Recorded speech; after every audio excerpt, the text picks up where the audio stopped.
Present आप सभी का करंट अफेयर की क्लास में स्वागत है। यदि आप चैनल पर नए हैं तो चैनल को सब्सक्राइब और वीडियो को हमारे लाइक कर दीजिए। करंट अफेयर का हमारा पहला प्रश्न है, ब्लूमबर्ग बिलियनियर इंडेक्स के अनुसार भारत के सबसे अमीर कारोबारी कौन बने हैं? तो इस प्रश्न का सही उत्तर हमारा क्या हो जाएगा? Option A Mukesh Ambani, B Shiv Nadar, C Gautam Adani, D Azim Premji. तो इस प्रश्न का सही उत्तर सी हो जाएगा, Gautam Adani Bloomberg billionaire index के अनुसार भारत के सबसे अमीर कारोबारी बने हैं। अडानी ग्रुप के chairperson Gautam Adani bloom billionaire index में रिलायंस इंडस्ट्री के चेयरमैन मुकेश अंबानी को पीछे छोड़कर भारत के सबसे अमीर आदमी बन गए हैं। गौतम अडानी यानी कि मुकेश अंबानी को छोड़कर जो है उनसे आगे हो गए हैं गौतम अडानी। गौतम अडानी ने वर्ल्ड रैंकिंग में टॉप 12वें स्थान पर हैं और अंबानी एक पायदान नीचे यानी कि 13वें स्थान पर अंबानी है, 12वें पर अडानी है। भारत में पहले स्थान पर गौतम अडानी है और गौतम अडानी की नेटवर्थ जो है 97.6 बिलियन डॉलर पहुंच गई है।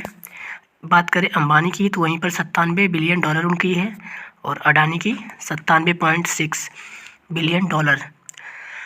विश्व में सबसे अमीर आदमी की बात करें तो एलोन मस्क हैं और दूसरे स्थान पर अमेजोन के मालिक हैं। अगला प्रश्न हमारा है प्रश्न नंबर 2, महाराष्ट्र की पहली महिला पुलिस निदेशक डीजीपी कौन बनी है? तो इस प्रश्न का सही उत्तर हमारा क्या हो जाएगा? Option A Hina Jaiswal, B Rashmi Shukla, C Indu Malhotra, D Chandrani Murmu. तो इस प्रश्न का सही उत्तर हमारा बी हो जाएगा, रश्मि शुक्ला महाराष्ट्र की पहली पुलिस महानिदेशक बनी है। तो ऑप्शन हमारा बी सही हो जाएगा। रश्मि शुक्ला 1988 बैच की आईपीएस अधिकारी हैं। महाराष्ट्र सरकार ने उन्हें राज्य पुलिस का महानिदेशक डीजीपी नियुक्त किया है। इस पद पर पहुंचने वाली वह पहली महिला पुलिस अधिकारी हैं। उन्होंने पूर्व डीजीपी रजनीश सेठ का स्थान लिया है, यानी इससे पहले डीजीपी रजनीश सेठ थे जिनके स्थान पर इन्हें नियुक्त किया गया है। सशस्त्र सीमा बल बनने से पहले वह सशस्त्र सीमा बल में जो है केंद्रीय डिप्यूटेशन पर थीं। उन्होंने जो है 2021 में सीआरपीएफ का एडिशनल डायरेक्टर जनरल के रूप में भी काम किया था। अगला प्रश्न हमारा है प्रश्न नंबर 3, भारत नेपाल संयुक्त आयोग की 7वीं बैठक कहाँ आयोजित की गई है? तो इस प्रश्न का सही उत्तर हमारा क्या हो जाएगा? ऑप्शन चेन्नई, बी बेंगलुरु, सी काठमांडू, डी नई दिल्ली। तो ऑप्शन सी सही हो जाएगा। काठमांडू में भारत नेपाल संयुक्त आयोग की 7वीं बैठक आयोजित की गई थी। विदेश मंत्री एस जयशंकर नेपाल गए थे और उन्होंने जो है वहाँ पर नेपाली समकक्ष एनपी सऊदी के साथ 7वें भारत नेपाल संयुक्त आयोग की बैठक की है। भारत नेपाल के बीच 4 महत्वपूर्ण समझौते हुए थे। अगला प्रश्न हमारा है प्रश्न नंबर 4, राष्ट्रीय कानूनी सेवा प्राधिकरण के कार्यकारी अध्यक्ष कौन बने हैं? तो इस प्रश्न का सही उत्तर हमारा क्या हो जाएगा? Option A justice Sanjiv Khanna, B Sindhu Gangadharan, C Raghu Srinivasan, D doctor Dinesh Das. तो ऑप्शन ए सही हो जाएगा।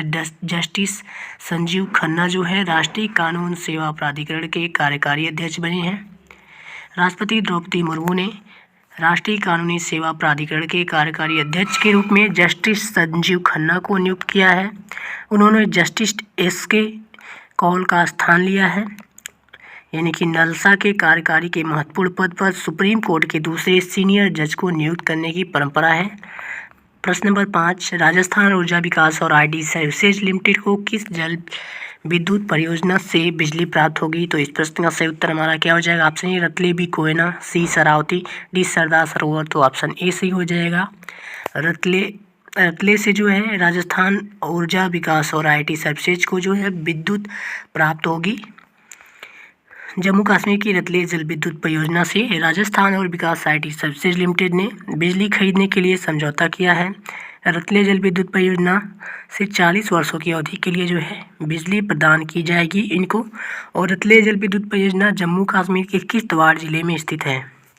यह परियोजना 850 मेगावाट की है। इसमें 133 मीटर लंबा बांध और 2 बिजली स्टेशन शामिल हैं। अगला प्रश्न हमारा है प्रश्न नंबर 6, बीच गेम्स 2024 का शुभारंभ कहाँ हुआ है? तो इस प्रश्न का सही उत्तर हमारा क्या हो जाएगा? Option A Diu, B Goa, C Tamil Nadu, D Delhi. तो इस प्रश्न का सही उत्तर हमारा हो जाएगा ऑप्शन ए दीव में जो है बीच गेम्स 2024 का शुभारंभ हुआ है। प्रथम बीच गेम्स 2024 का शुभारंभ को दीव के घोघला समुद्र तट पर हुआ था। बीच गेम्स 2024 का आयोजन जो है 4 से 11 जनवरी तक किया जाएगा। इस बीच गेम्स में कुल 8 खेलों का आयोजन किया जा रहा है, जिसमें बीच वॉलीबॉल, बीच बॉक्सिंग, बीच सॉकर, बीच कबड्डी, रस्सी कसी, समुद्र तैराकी, मलखम्ब आदि खेल इसमें आयोजित किए जाएंगे। अगला प्रश्न हमारा है प्रश्न नंबर 7, तुअर दाल खरीद पोर्टल किसने लॉन्च किया है? तो इस प्रश्न का सही उत्तर हमारा क्या हो जाएगा? Option A Amit Shah, B Narendra Modi, C Smriti Irani, D Anurag Thakur.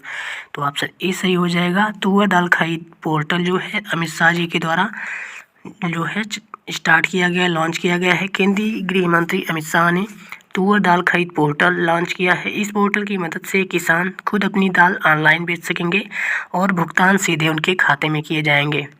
इस पोर्टल से किसानों के लिए रजिस्ट्रेशन, खरीद और पैसों के भुगतान की प्रक्रिया आसान हो जाएगी।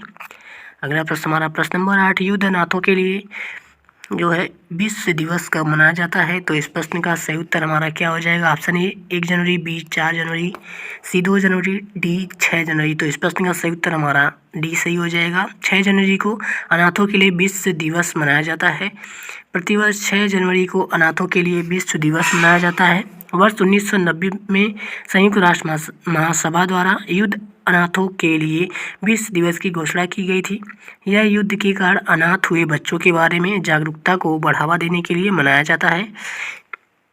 यानी कि युद्ध में जो बच्चे अनाथ हो जाते हैं उनकी जागरूकता को बढ़ाने के लिए इसे मनाया जाता है। प्रश्न नंबर 9, पृथ्वी विज्ञान योजना का अनावरण किसने किया है? तो इस प्रश्न का सही उत्तर हमारा क्या हो जाएगा? Option A Narendra Modi, B Amit Shah, C Rajnath Singh, D Smriti Irani. तो इस प्रश्न का सही उत्तर ए हो जाएगा। नरेंद्र मोदी जी के द्वारा पृथ्वी विज्ञान योजना का अनावरण किया गया है। प्रधानमंत्री नरेंद्र मोदी ने पृथ्वी विज्ञान मंत्रालय की एक व्यापक योजना पृथ्वी विज्ञान शुरू की है। पृथ्वी विज्ञान मंत्रालय देश की विभिन्न वैज्ञानिक संस्थाओं के साथ मिलकर इस स्कीम को लागू करेगा। इस योजना के तहत देश को सभी प्रकार की आपदाओं से पहले चेतावनी देनी होगी। योजना साल 2021 से 26 तक लागू रहेगी। योजना की कुल लागत 4797 करोड़ रुपए है। अगला प्रश्न हमारा है प्रश्न नंबर 10, शहद किस राज्य से संबंधित है जिसे जीआई टैग प्रदान किया गया है? सुंदरबन शहद किससे संबंधित है? तो ऑप्शन ए है मेघालय, बी पश्चिम बंगाल, सी अरुणाचल प्रदेश, डी असम। तो इस प्रश्न का सही उत्तर हमारा बी हो जाएगा। सुंदरबन शहद जो है पश्चिम बंगाल से संबंधित है, जिसे जीआई टैग प्रदान किया गया है। हाल ही में पश्चिम बंगाल के सुंदरबन शहद जलपाईगुड़ी जिले का काला नुनिया चावल और टांगाई गिराद और कोड़ियाल साड़ियों को जीआई टैग प्रदान किया गया है। सुंदरबन शहद मौली समुदाय द्वारा सुंदरबन जंगल से एकत्र किया जाता है। काला नुनिया चावल बहुत लोकप्रिय है और इस देसी किस्म के चावल की खेती जलपाईगुड़ी जिले में की जाती है। कोड़ियाल साड़ी का उत्पादन केवल मुर्शिदाबाद जिले के मिर्ज़ापुर में होता है। तो हमारा आज का प्रश्न यहीं पर समाप्त होता है। आपको यह वीडियो कैसा लगा? यदि वीडियो अच्छा लगा तो वीडियो को लाइक और हमारे चैनल को सब्सक्राइब कर दीजिए। मिलेंगे नेक्स्ट वीडियो में, तब तक के लिए जय हिंद।